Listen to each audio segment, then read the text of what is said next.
Episode 213.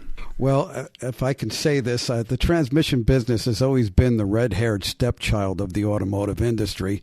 But it's interesting because it does take a person who would be interested in something like that because it's totally different than the rest of the vehicle. Welcome, aftermarketers, to On Point from Remarkable Results Radio and a special interview from an auto care industry professional. On Point.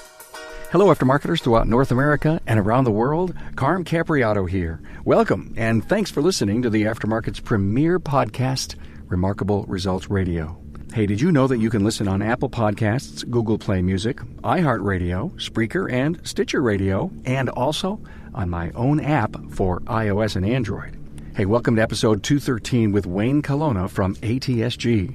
The episode is made possible through the sponsorship of Federal Mogul Motor Parts. Search for parts, get the latest technical updates, and sign up for their new Garage Rewards loyalty program at their all-new website, fmmotorparts.com. I want to thank my new Facebook friends, Robert Pleasanton, Justin Miller, Ross McPherson, and Eric Obrachta. And many of you know Eric, and he and I are working on an interview. Also, thanks to my new LinkedIn connections, Ken Lord, Charles Hawkins, and Christopher Plummer. Thanks for joining the Remarkable Results Radio Podcast Society. Do you know why you listen to the podcast?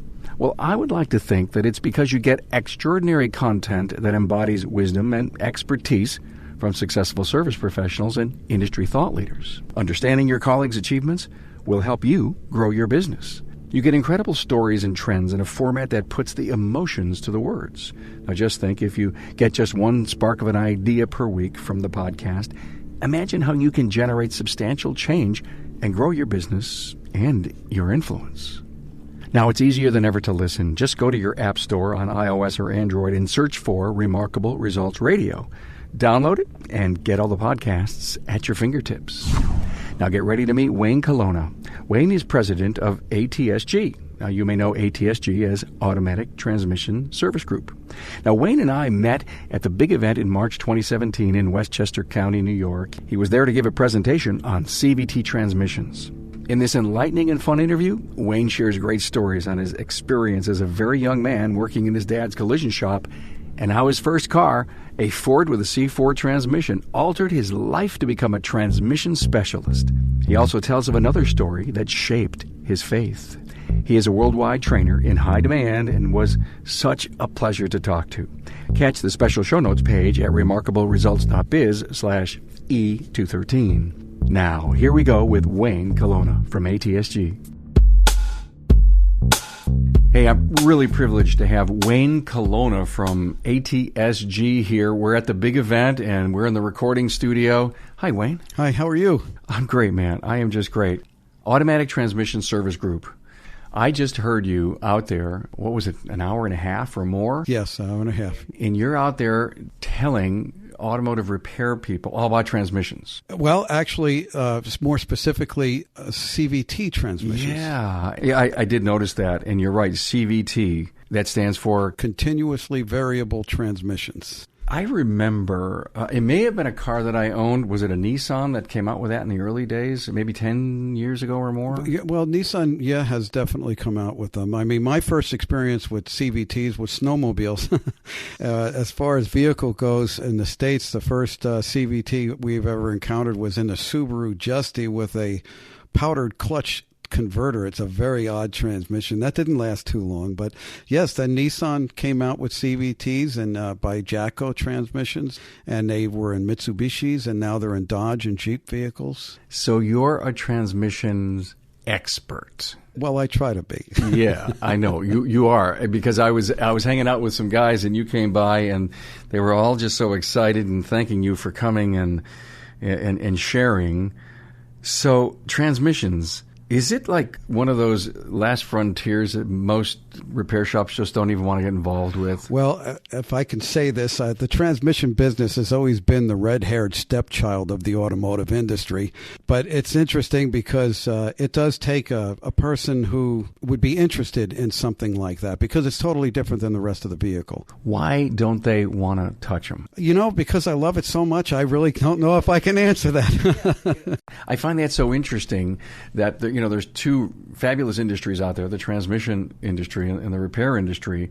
I've interviewed a transmission owner, I think in the last 3 or 4 months, and he says he's 50-50 now. He's doing repair and brakes and stuff. Was your reason to want to put the repair industry more comfortable with it, or just to respect how they work together? Okay, well, what's happening in our industry right now is the transmission shops that would just do automatic transmissions has diminished considerably, where they need to do more work than just transmissions. And so they're starting to get into general repair work. And at the same time, general repair shops seem to be doing more transmission work, diagnosing, not particularly rebuilding. They may try to do a minor repair, or they'll just change the transmission. But even after changing the transmission, if it doesn't work right, they need still some guidance as to how to properly diagnose, because they don't know transmissions. They only know them to a certain point. So the education, what we do is we diagnose transmission problems, and that's what our company does. Automatic transmission, service group, we have 10 techs on the line, and people can call in. Either they can pay a yearly membership, or they can pay a per call situation, and they can call in and we can help diagnose their problems. So if I was a repair shop owner and I could use your company to get my expertise into the transmission side. Absolutely, especially if you're dealing with one that's not functioning correctly. But we also have plenty of material on rebuilding them, diagnosing them, and then, of course, we do seminars as well. Seminar. What an interesting company. 20 employees. Yes. You have tech line. You have trainers. Wayne told me a little bit about his company before we turned on the microphones. You're going to be where this year internationally? Yeah, that has been an interesting development. And it's become so worldwide that being invited to go into Bristol, England to speak, and then I'll be in the Netherlands, and then I'm being brought into Australia, and then Russia and Poland this year. How about them airline miles? I've got 2 million already on American, and they're real miles too. They're not bought miles. They're real miles. Wow, boy! I guess you just need to find the time to go on vacation. Well, that's another problem, because by the time I can go on vacation, the last thing I want to do is get in a plane. But my wife has other ideas. How about a cruise ship? Yeah, well, that's also good. Since I live in Miami, that's right. Yes, I really like the cruise ship. No airplanes needed. Yes. You just drive to the dock and get on. That's right? It. Oh, yeah. How cool is that? Do you cruise much? I go on cruises. All right, yes, so okay. Yes. So how'd you get into the transmission business? Well, that's an interesting thing. My father owned a body shop, and I used to work with him. By the time I was 12 years old, I could do a quarter panel. I can cut a quarter panel out, piece one in, and one thing I couldn't do in the body shop was being a painter. I was not a good painter, but I could do body work. My father could do both. But it was not a business I was interested in. It had too many fumes. I really didn't like it. But I was also not college material. I wasn't really the best high school kind of student.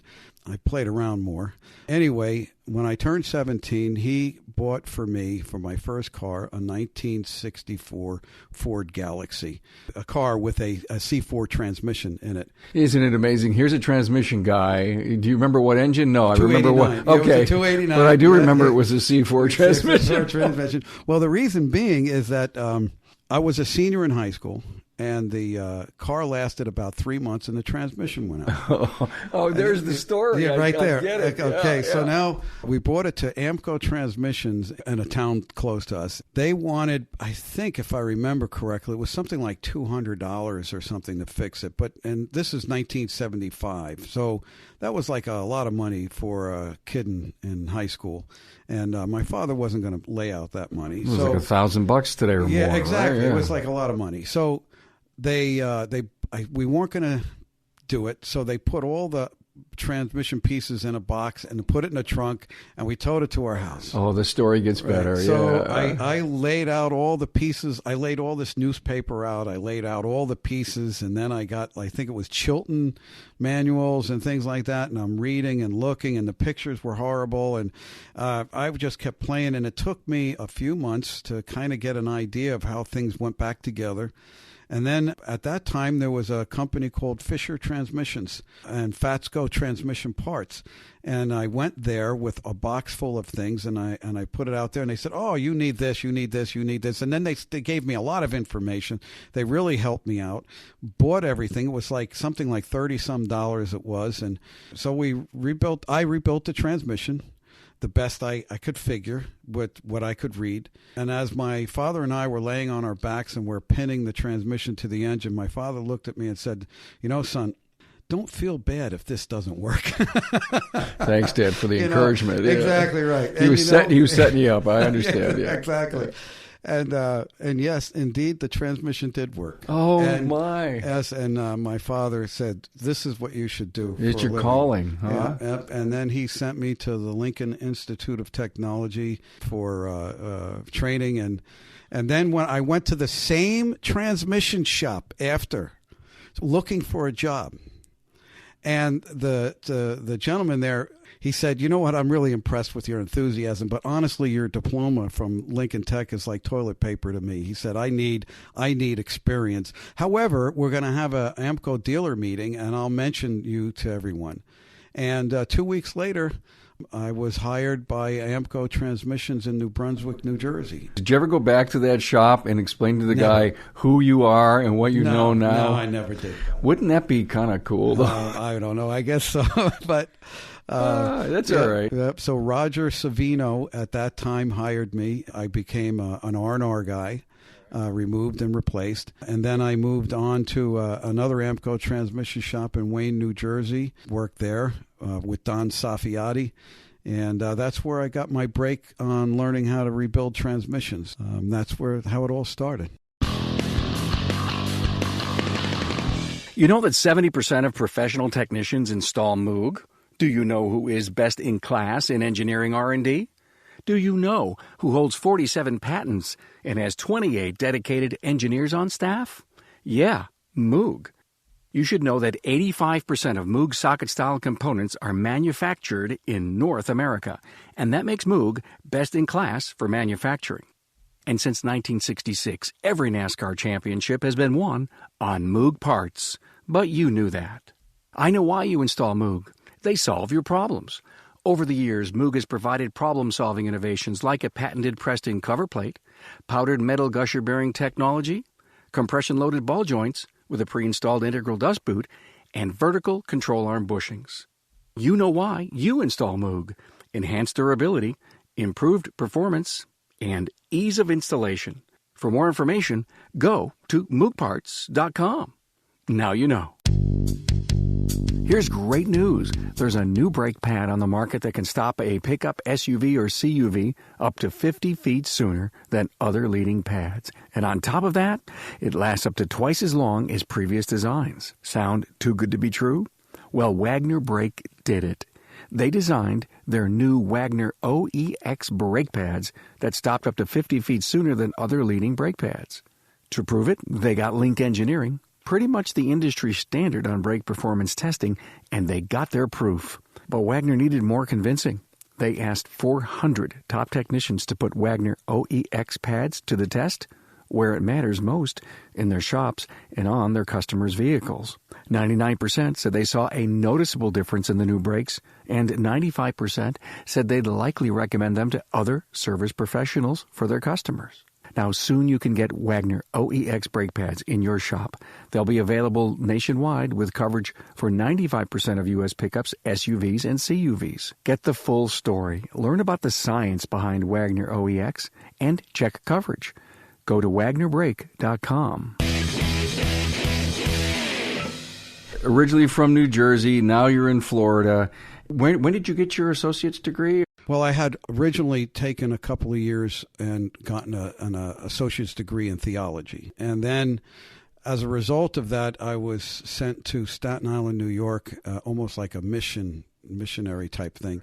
But I still worked in transmission shops there. So I started going to Staten Island Community College to get a degree in engineering, because I also had a desire and a passion to maybe design transmissions and work for a car manufacturer.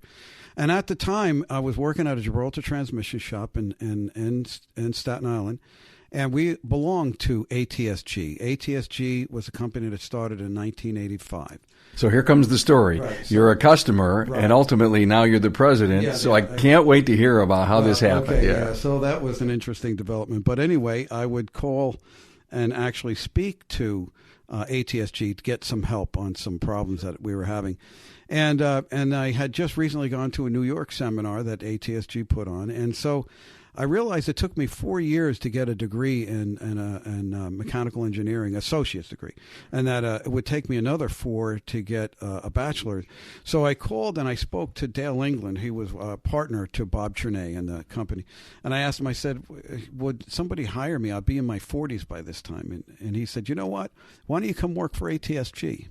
So I'd never even thought of that as a possibility. And by 1991, I moved down to Miami and started working with ATSG January 2nd, 1991. What was your first job? I was on the tech line. Tech line, okay. Yeah, that's what I did. You'd have been perfect for it, right? Well, yeah, coming right off the field and having my hand and in the transmissions, I was very fresh with all the things. But you're never educated, or should I say trained, for this job, because when you talk to guys on the phone, there's more problems than you had ever encountered. I never encountered half the problems that I was dealing with on the phone. Why do you think? You know, I don't know. It's not. I want to pat myself on the back like I did a great job rebuilding transmissions. I just never really encountered so many problems that guys were being faced with. And one of the problems that I had was their words were my eyes, and sometimes their descriptions wasn't pointing me in the right direction. It took me a while. You have to learn how to ask questions to get the information that you need to figure out what is happening. You know, and sometimes they're not right. giving you the bigger picture. Words into pictures is a communications gap. Exactly. Yeah, exactly. Yeah. Wow. And so you overcame that. You figured it out, and you probably got so good on the phone explaining what it is that you were looking to see. Yeah. That your diagnostic time probably got better. It reduced tremendously. Yeah. But what also happened over time, you start seeing that patterns. Everyone was dealing with the same problems. And your first year was kind of weird, and then you figured out it just smoothed right out. Exactly I get it. Right, I get it. Mm-hmm. So how did you end up becoming president of the company? In 1992, they needed for me to go out and do seminars. So I started doing seminars, but I'm not a 9-to-5 guy. I'm whatever it takes. And so because I had such a joy with the job that I wanted to be in at 7 in the morning, and I didn't leave until 7 at night. I mean, I was just loved being there, and I just wanted to learn and get better and better and better. As a result, Bob Chernay, who owned the company, I started helping him with some of the videos that he would do. He would do training videos. And then I started helping him put together our yearly seminar information. And then by 2002, he calls me into his office and he said, listen, Wayne, I need to retire. And so I want to sell the company to the employees, but we're going to give you private stock as well as a couple of others, Dale England and Kim Devlin. And then I would like for you guys to run the company and pay a pension to me, and you guys can have the company. So that was the process. And then Dale England was the CEO. I was the president. Kim Devlin was the CFO.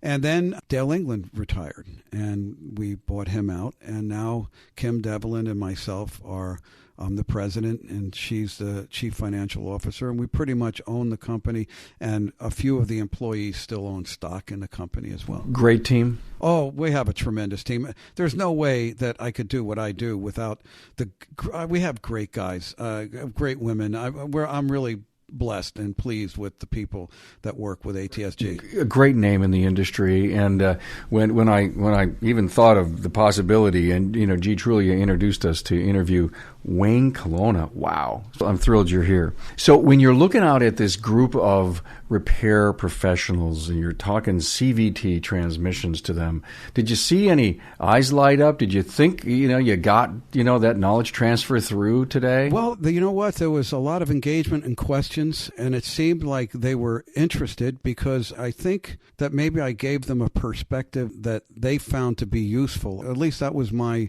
attempt and my approach. And from a few comments I had after the seminar, I had favorable responses. Yeah. Is it because the transmission and the motor and all that stuff and the computers, it all works together? Well, it all works together, but what I tried to do is I pointed out, I said, look, an engine, all engines have a crankshaft and a camshaft and pistons, but that doesn't mean that every engine you're going to approach the same way in diagnosing it. I said, CVTs, there's a fundamental way it works, but then there's so many variations. And if you don't know those variations and if you don't know the differences, then you don't know how to begin your approach in diagnosing it. So that's kind of the landscape that I gave them to show them what is pretty much the same with all the CVTs, but then what were the differences? Why was Audi different than Honda? Why is Honda different than Nissan? And why is Subaru different than them all? That kind of a thing. And then what kind of problems would happen and how they can identify those problems and how they can even diagnose some of those problems. What are the big questions you get on your tech line? I mean, if you could take a survey of your tech support, what's the stuff that comes in the most? We're having so many programming problems because these computers, transmissions are computer controlled, and we have so many programming problems. And whether or not a reflash will fix it or there is something wrong with the transmission, electrical problems that are unexplainable. So they're time consumers.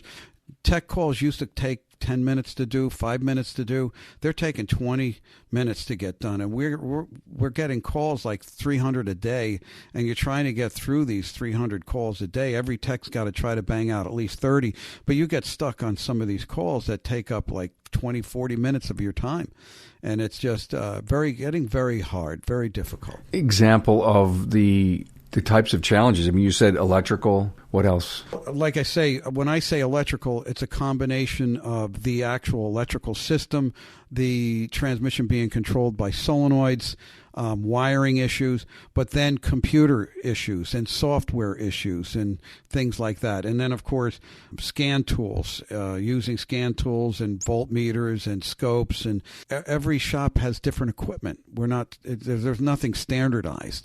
So our tech lines are going from one guy who's really adept at using scopes to another guy that doesn't know how to use a voltmeter. So it's a stretch. Wayne, does a traditional repair shop have to have a transmission specialist on staff in order to do more transmission work? The way I can answer that question is it depends on how deep and how far they want to get into that kind of repair. If they're looking to rebuild the transmission, absolutely. When it comes to diagnosing transmissions, it would be helpful if they had someone there. However, there would be a little bit of a diagnostic curve on their part, learning about how transmissions operate so that they would know what to be looking for. But it can be done without a transmission tech, but it would be helpful if they had one. If I had a really good diagnostic tech and I said, hey, let's take the next transmission problem and let's hire ATSG to help us, and we'll work down that pathway, and could they become expert by working with your company? Well, yeah. They're looking to diagnose, to find out if the transmission is bad or not, or if it's a repair that they can make. Yeah, over time, they would actually be learning, yes, because we could give them the step-by-step procedures. Your training company, do you go out into different cities? Do you sell the program? How do you get out into those cities to do all this training? Who hires you? Okay, you have companies that sell parts, and so they'll sponsor a seminar. Transmission parts people will bring you in. You had mentioned that you have a staff that just does mailings of your manuals. Can anyone just buy a manual? Yes, and you can visit our website, and they can even download them as a PDF into their own computer. Great. Well, we'll put your website on the show notes page, and that's a great thing. What's the challenges that you see in the industry going forward? You're steering the company, and you look down 5 years. What do you see? A shortage of young people getting into the business. There was, back in the day, we used to be able to pull engines and transmissions and modify them and play with them. We don't see that now. And we see a lot of young people growing up playing with computers and their phones, and they'll much rather take Uber somewhere so they can play with their phones rather than even have a car. So there's that issue. And then additionally, if technicians can get tech for free, if they can find it on YouTube or Google and they don't have to pay for it, that makes my company challenging, because tech isn't where doesn't make a lot of money. Tech requires money to produce tech, but then people have to pay for that tech.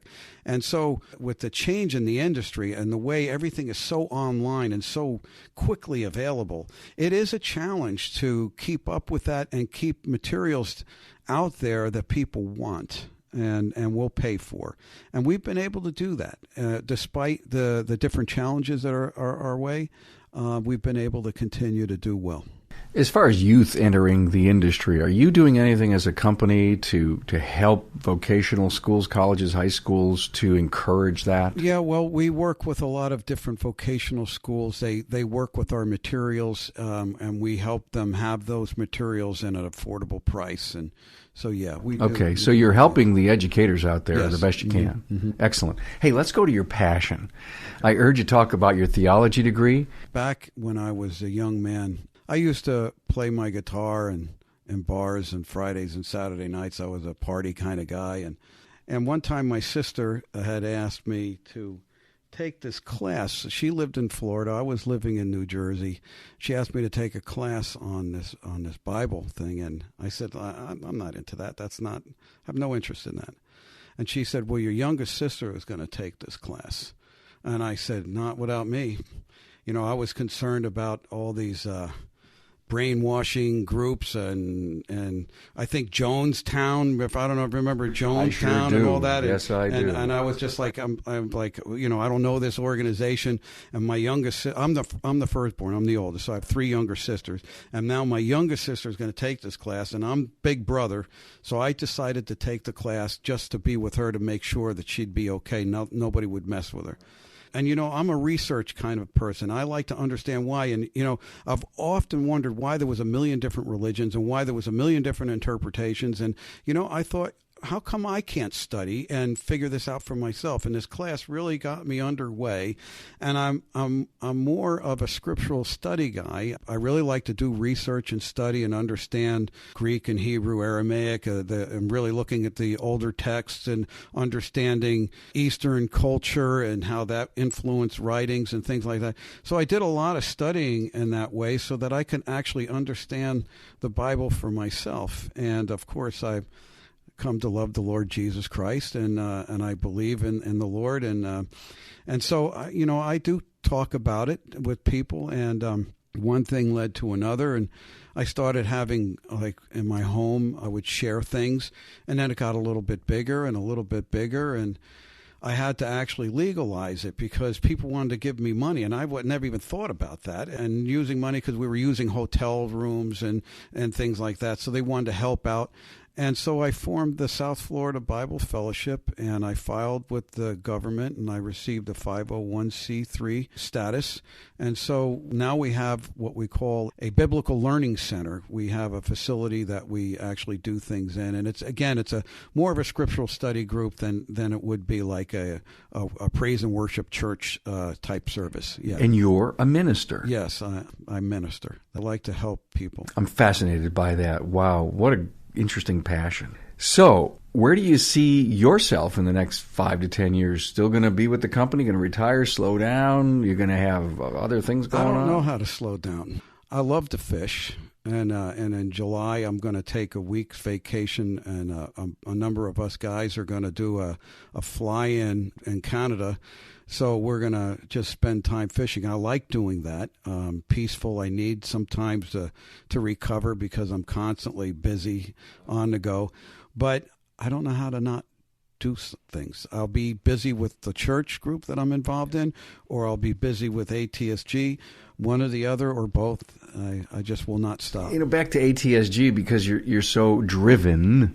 How many new seminars do you have to write a year, or are you just, doing recycling stuff from the last year or two? Well, no. By August of each year, we start thinking about what is the seminar going to look like for the following year. So we start deciding what kind of information we need to start putting together. And now that seminar we will do at all the different cities throughout the United States. And that'll be the same thing. It's all day Saturday. We start at 9 in the morning. We get done by 3:30, 4 in the afternoon. Give everybody food for lunch. And we give them 3 manuals that go along with the seminar. And we do that city after city after city. But then we get hired to do specific like I just got hired to do CVT. So then I would have to put something together specifically for that. The same thing is going to happen when I go to Bristol. The same thing for the Netherlands, and the same thing for Australia, and the same thing for Russia and Poland. And no problem with the language barrier. No, in Europe, it's amazing. Most of them speak English. Amazing. And if they don't, they have someone with them that'll translate for them. But absolutely no issues whatsoever with going and doing seminars there. How do you get booked in Russia? Well, now Russia's different. Russia, they have a translator there, and there's quite a few people that do speak English there. But there's a gentleman there, Slava, who owns a company out there, and he is just fantastic. He's doing a wonderful job. He's been doing this for years. I first met him about 12 years ago, and he didn't even know English.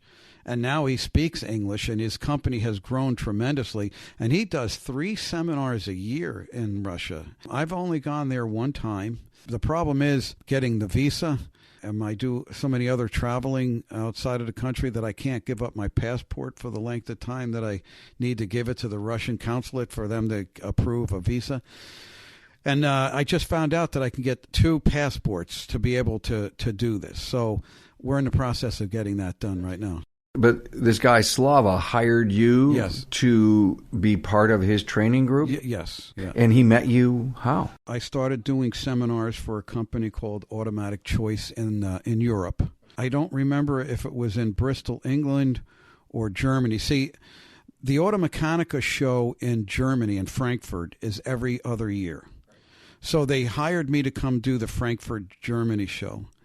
And it's every other year. Well, after I did my first one, they have a company in Bristol, England. They said, we would like to have you come there on the off year. So one year I go to Germany, one year I go to Bristol. And at one of those places I had met him. And I think it was Bristol is where I met him for the first time. And then he had his eyes on us as he began. They discovered you. Yeah. Well, yeah, they just, he knew ATSG, buys our manuals and things like that. I so enjoyed your story. Very dynamic. You just see a person up there training, and he's just here to teach me about CVT, and you've got all this other great stuff. Where you came from, where you're going, you're a minister. Give us some great words of wisdom to live by. I think being a person of integrity and someone that's concerned about their fellow brother, if you will, it's better to do the right thing than to live with doing the wrong thing. Excellent. Hey, thanks, Wayne. Hey, thank you, Wayne Colonna, for paying it forward and sharing your insights and wisdom as it relates to training and the transmission industry. For more on Wayne, go to the episode show notes page at remarkableresults.biz/E213. I loved his story on his first car and his first transmission problem that set the tone for his entire career. Hey, I love to hear from you. Let me know how you enjoy the Aftermarket's premier podcast. We cover so many great subjects. So if you're interested in something, anything, drop me a line. I'll take a look at it. Email me at carm@remarkableresults.biz or head over to the contact page on the website. Hey, help us out. Share this content-rich resource with your friend. There's a lot to go around. It's easy. Email the episode link. Share my Facebook page, Twitter accounts, or LinkedIn connections. The richness grows because you help ripple the water. Thanks. Thanks for being on board to listen and learn from another inspiring aftermarket professional. Until next time.